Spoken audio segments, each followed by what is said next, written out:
Hello, my friends. Welcome to episode 44C.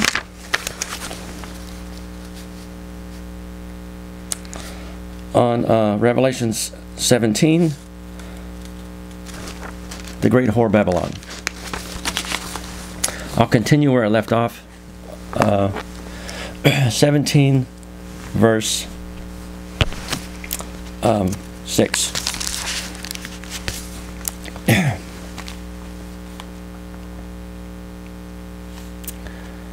And I saw that the woman was drunk with the blood of the holy ones and with the blood of the witnesses of Jesus.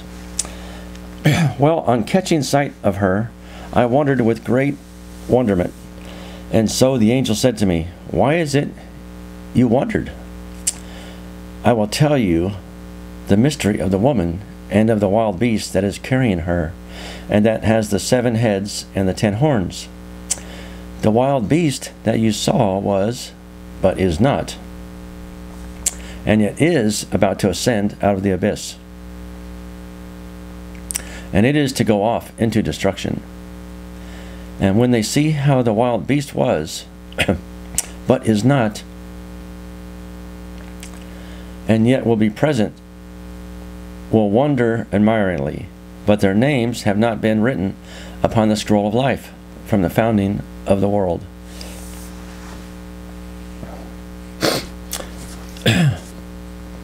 In these verses, an angel begins to interpret the mystery of John's vision, identifying the beast as the Antichrist who deceives the whole world. His deceptions include a contrived death and resurrection. The one that you saw was, and is, not, and will ascend.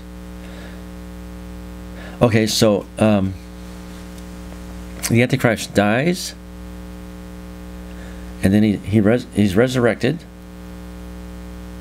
and will ascend.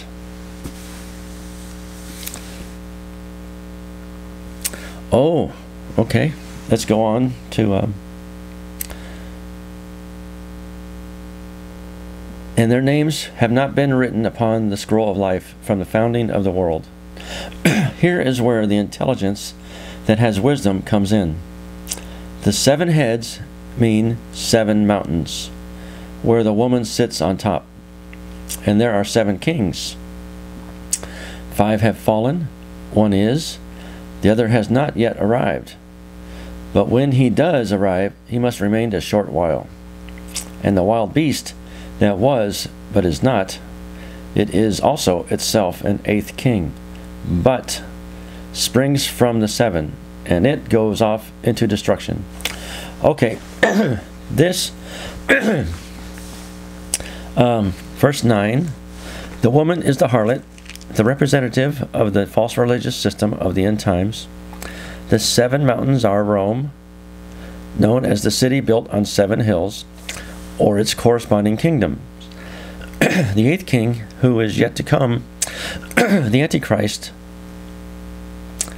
will emerge from somewhere within the Roman Empire. Excuse me, I'm so sorry. The 10 horns are 10 kings who will be given authority to rule the world along with the Antichrist during the tribulation. Their reign will end with the triumph of the Lamb, Jesus Christ. Okay, so here it's pointing that the Great Whore Babylon is Rome, because it is referred to as the city of this on the 7 hills.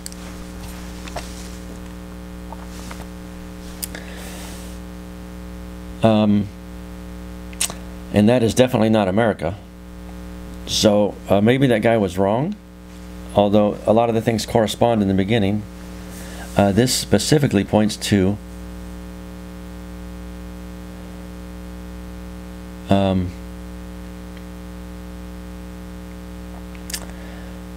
the 7 heads means 7 mountains where the woman sits on top.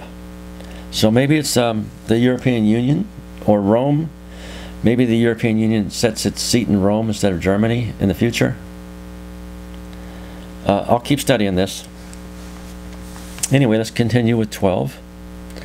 And the 10 horns that you saw mean 10 kings who have not yet received a kingdom, but they do receive authority as kings, 1 hour with the wild beast. These have one thought, and so they give their power and authority to the wild beast. These will battle with the Lamb. But because he is Lord of lords and King of kings, the Lamb will conquer them.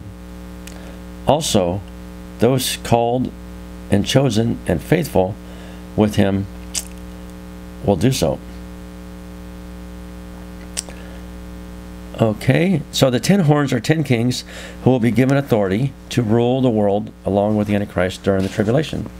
Their reign will end with the triumph of the Lamb, Jesus Christ. And all of the Christians that fight with Jesus Christ, they're called and chosen and faithful with him. They will also fight with Jesus Christ to destroy the Antichrist.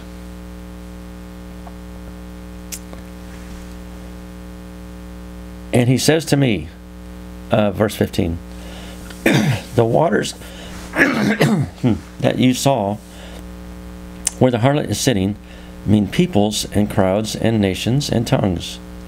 And the 10 horns that you saw and the wild beast, these will hate the harlot and will make her devastated and naked,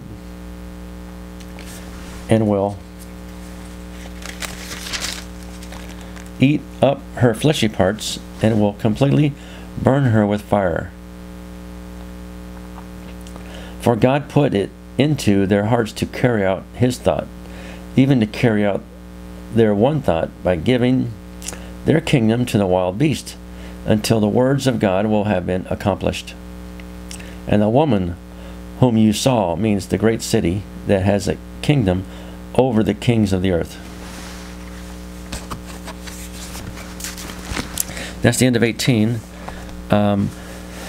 So those verses show the self-destructive nature of sin. The very people who rule with Rome, the harlot, now turn against her and destroy her.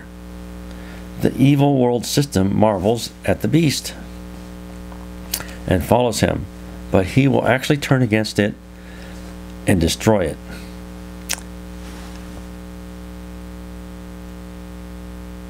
That God moves the kings to want to fulfill his purpose shows that he is still in control and that his goodness still reigns, even in the midst of the evils of the end times. Chapter 17 concludes with Babylon, that great city, ruling over the kings of the earth.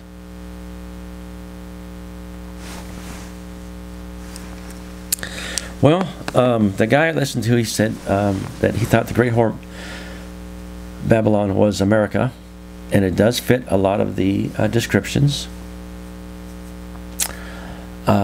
This says the city on the 7 hills. I'll have to look into that a little bit. I've never heard America described as a city on the 7 hills. So it seems to be specifically pointing to Rome, which has been known as a city on 7 hills for thousands of years.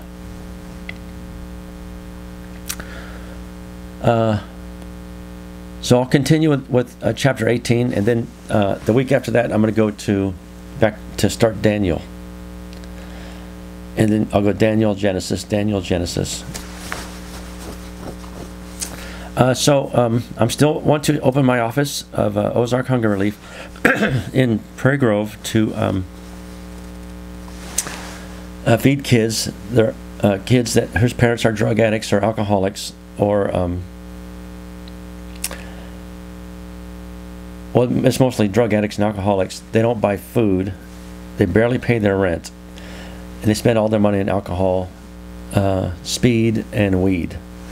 So the kids are hungry, and they feed them here and there, but there are kids that wander around hungry. So I would like to have a warm office where they can go get something to eat, no questions asked,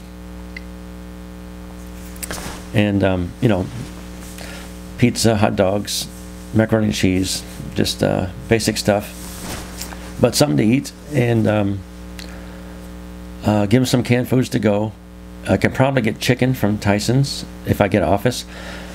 I can't get donations until I have my office. Nobody takes me seriously. You wouldn't believe the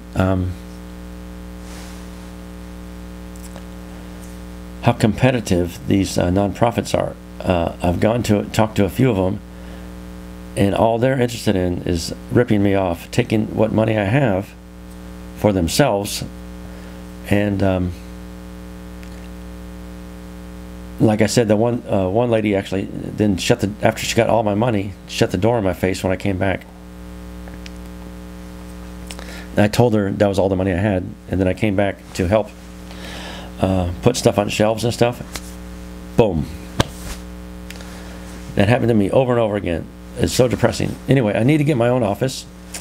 I'm thinking $2,000 a month would cover rent and utilities, internet, and electric bill, etc. Probably $5,000 a month would cover the bills and staff. 1 or 2 people plus me. I would just go in and check on it. I have to keep my job. Okay, everybody, that's my goal, is to start Ozark Hunger Relief in office here. Not just mostly to feed kids, but I'll also make it a resource center, because there's not that many hungry kids. Probably 5 or 10 a day would come in, I'm thinking. Make it a resource center and point people towards better jobs, better paying jobs. A lot of them here just want to graduate and then go